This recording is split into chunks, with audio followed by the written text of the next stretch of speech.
હે પપ્પા?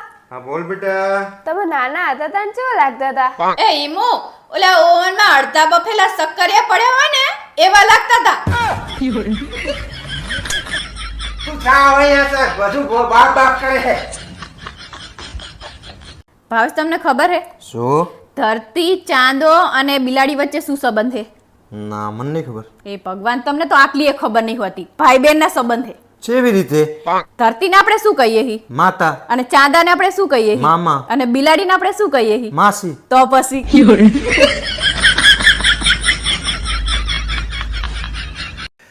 અરે આજ હું તને 3 સવાલ પૂછીશ. જો ત્રણે ત્રણના સાચા જવાબ આપી દે ને તું તો આજ હાજે હું તને બહાર ખાવા લઈ જઈશ. હા તો પૂછો પૂછો. પાકું ને? હા પાકું પાકું. તો મારો પહેલો સવાલ છે કે 100 માંથી 1 કોસો થાય તો કેટલા વધે? 2 મેડા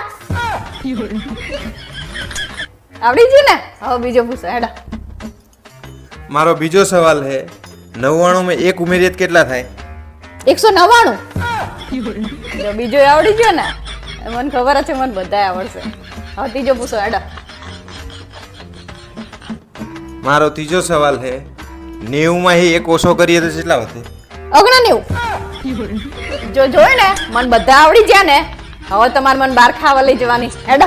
ડોબી તને ખબર પડે કે નહીં? હાચા જવાબ આપ્યા ને બધા. મારું મગજ ફેરવી નાખી તું. હાલો લા જલ્દી તૈયાર થજો આપણે મંદિર જવાનું છે. હું ચાય મંદિર આવવાનું ને. એવું ના બોલાય. શ્રાવણ મહિનામાં મહાદેવજીની પૂજા કરીએ ને તો આપણી બધી પરેશાનીઓ ને દૂર થઈ જાય. જો એવું થતું હોત તો ગયા સોમવારે જ જતો. આ મારી સામે મારા જીવનની સૌથી મોટી મુશ્કેલી લોટો લઈને ઊભી છે.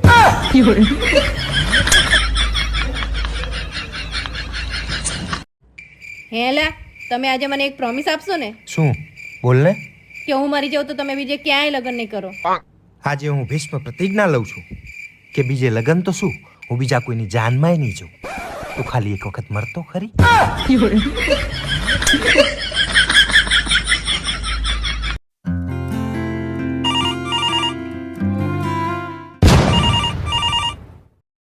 ફોન ઉપાડો ને સ્પીકર કરો.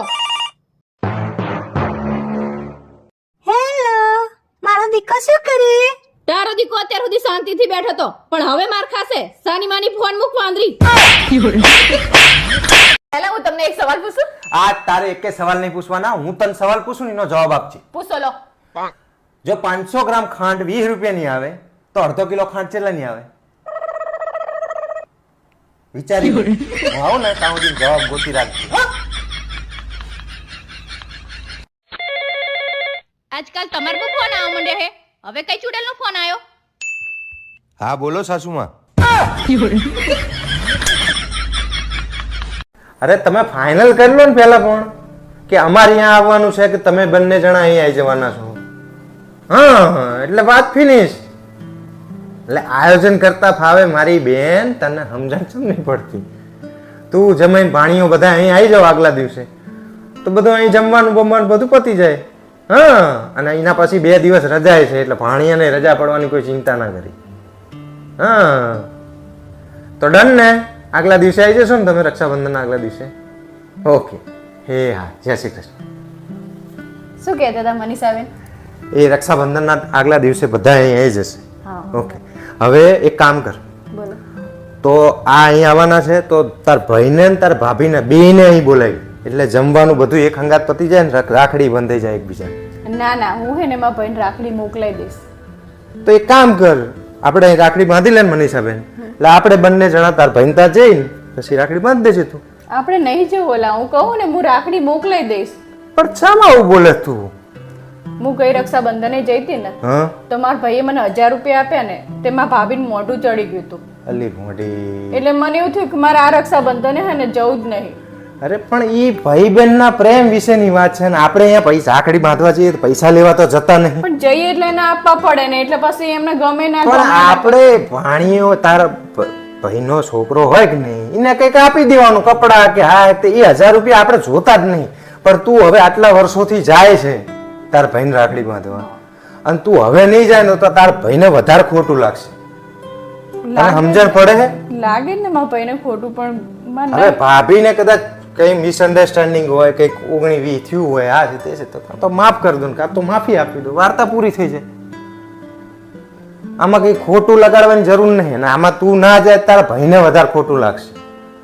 આ તો લાગે જ ને બેચારાને એને ખોટું. હા તો તમારા બેનો પ્રશ્ન છે તો આ ભાઈ બેનના પ્રસંગમાં શું વચ્ચે આડો લાવો છો તમે? તારે તારા ભાઈ માટે થઈને જવાનું નહીં ઘરે. હા તો પછી એમ નહીં વિચારવાનું કે કોણ શું બોલ્યું તું શું નહીં. તારે હરખીને તાર ભાઈ જોડે વાત કરવાની ને તાર ભાભી જોડે વાત જ કરવાની. અને પૈસા આપે ને તો પૈસા નથી લેવા આપણે, કારણ કે આપણે પૈસા માટે તો જતા નહીં. સમજી જાય? ઓકે, તો હવે કરી દઈશ ને ફોન? હા, આવો કરી દઈશ. અને તાર ભાભીને કહેજે ભાભી તમે આવજો અહીં ઘરે ખાવા, અહીં રક્ષાબંધન અહીં જ આવજો. એટલે એને જે મિસઅન્ડરસ્ટેન્ડિંગ હોય કદાચ એવું મન દુઃખ હોય તો નીકળી જાય. ઓકે?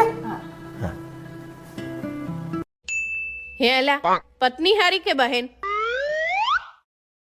પત્ની ની બેન.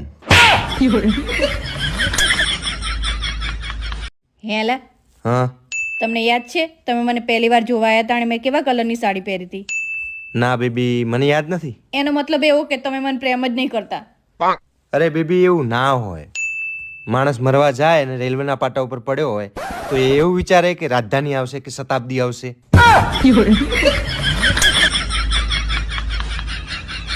હેમુ, આમ તો રોજ કેટલા વાગે હુઈ જાય? જો મમ્મી, ચોપડી હાથમાં હોય ને તો 10 વાગે અને ફોન હાથમાં હોય ને તો નક્કી જ નહીં 1 વાગે 2 વાગે અને 3 વાગી જાય. હાલો અલા ડિનર કરવા. અલી પણ અત્યારે બપોર થઈ તો અત્યારે બપોરે લંચ કહેવાય અને હાજનું ખાવાનું હોય ને એને ડિનર કહેવાય. કેટલી વખત સમજાવવાનું તને? પણ તમે ને તમારું આખું ખાનદાન કાલ રાતે જે વધ્યું હતું ને ખાવાનું ઈ જ તમને અત્યારે બપોર ખાવા આપવાનું છે. એટલે કહું હેડો ડિનર કરવા.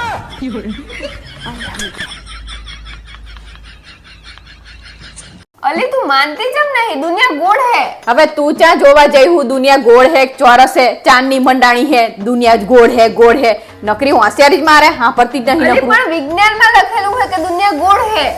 તાને બધી ખબર હોય વિજ્ઞાને આ લખ્યું હે ને તે લખ્યું. જો ને મારું માનતી નહીં, દુનિયા કહું દુનિયા ગોળ હે તો સાંભળતી નહીં મારી વાત. જો બેટા હું તને એક વાર્તા કહું પછી તું સમજજે કે શું હે કે શું નહીં. બરાબર? એક જંગલની અંદર એક હાથી અને એક ગધાડા વચ્ચે ચર્ચા ચાલી રહી હતી.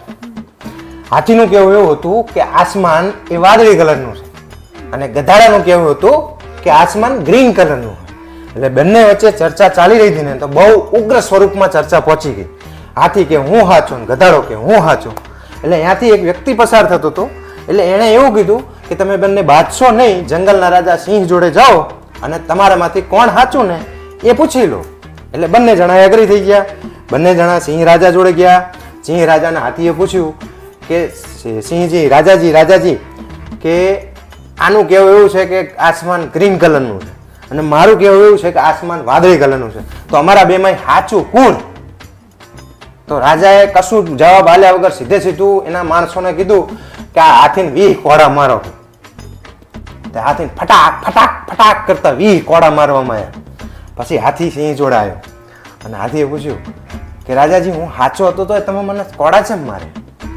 એટલે સિંહે ભાઈ એને જવાબ આપ્યો કે તને તો ખબર હતી ને કે તું હાથી છે ને ઈ ગધાડો છે, તોય તું એની જોડે ચર્ચા મૂતરો એટલે તને ફટાકા માર્યા. એટલે હું તને આ વાત ઉપરથી ઈ કહેવા માંગુ છું કે જે કોની જોડે ચર્ચા કરવી ને એ તને ખબર પડવી જોઈએ. એટલે તમારો કહેવાનો મતલબ એવો હોય કે હું ગધાડા જેવી હોઉં? એટલે મેં ચા કીધું ગધાડા જેવી હે, નામ લીધું એનું. મેં તો વાર્તા કીધી હાથીની ગધાડાની, તું તારા ઉપર લે છે. અને બેટા આ દુનિયા ગોળ હે ચોરસ છે, આપણે શું લેવા દેવા? લે ગાંડી થઈ જશે કે શું? ના હું મારા પતિ જોડે એવું ના કરી શકું. તારે કરવું હોય તો કર. ચલ મૂકું. જય શ્રી કૃષ્ણ. કોણ હતું? મારી બેનપણી હતી. શું કહેતી હતી? કહેતી હતી કે તારા પતિની થોડી ઇજ્જત કર્યા કર. कुछ समझ न पाए कमी क्या हमने पाई